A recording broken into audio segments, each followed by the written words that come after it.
მიუხედავად იმისა, როგორც თქვა აბდულაჰ იბნ აბასმა, უმარის ირგვლივ, ვინ იყო მის ირგვლივ? ყურანის მცოდნეები. ყურანის მცოდნეები. Al-Qur'anu min ashabi Rasulillahi sallallahu alayhi wa sallam hum julasa'uhu سواء كانوا شيوخا أو كهولا أو شبابا. شيخ იძახის რომ ყოფილიყო მოხუცები, ან სიტყვაზე შუა ასაკში ხალხი, ან შეიძლება ახალგაზრდები ყოფილიყვნენ. უმარ ბენ ხატაბს ხედავდა ვიღაცა არის ყურანის მცოდნე, ვინც კარგად იცის ყურანი და ცხოვრობდა ყურანით, ყოველთვის იღებდა ამ ხალხს თავის გვერდზე. და ეს არის ჩვენთვის მაგალითი. ჩვენთვის არის მაგალითი რატომ? ყოველთვის უნდა ავიღოთ ჩვენთვის ის ეგეთი ძმაკაცები, რომელიც გაგვახსენებენ ჩვენ რა ალლაჰს აზზავაჯალ. რომელიც როცა ნახავენ, ჩვენ ვაკეთებთ რაღაცა ცოდვას, რას გაკეთებენ? გაგვაფრთხილებენ, ჩევას მოგცემენ, ნასიხას მოგცემენ. ჩვენი ძმაკაცი არის ეგეთი.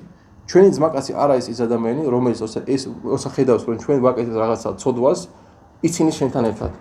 ან არ გაფრთხილებს. არ მის გულში არ არის უხარებო, რომ შენ აკეთებ ცოდვას. ეს არ არის შენი ძმაკაცი. ალლაჰმა ყურანში რა თქვა? ასასო დღეს, როცა ზოგიერთი ხალხი შევა ჯაჰანამში, ალლაჰმა დაგვიფაროს მაგისგან, ამინ. როცა შევა ზოგიერთი ჯაჰანამში ხალხი რა სიტყვის? ნეტო არ ამეღო ეგეთი და ეგეთი ადამიანი ძმაკაცებად. ნეტო ეს ადამიანი არ ყოფილიყო ჩემი ძმაკაციო. რატომ? იმიტომ უხსენებდა მაგას რა? ცოდვებს. არ ეხმარებოდა მაგათ რა ალლაჰის გზაზე. ძმებო, ჩემი ძმაკაცები არ არის ის მარტო ვიღას რომელი მარტო ჩვენ ვიცინით ამ ხუმრობთ, მაგრამ მარტო კაიდოს ვატარებთ. ეს არ არის ნამდვილი ძმაკაცი. ნამდვილი ძმაკაცი არის ის, რომელიც ფიქრობს შენ მომავალზე, ფიქრობს შენ დუნიაზეც და ახირატზეც.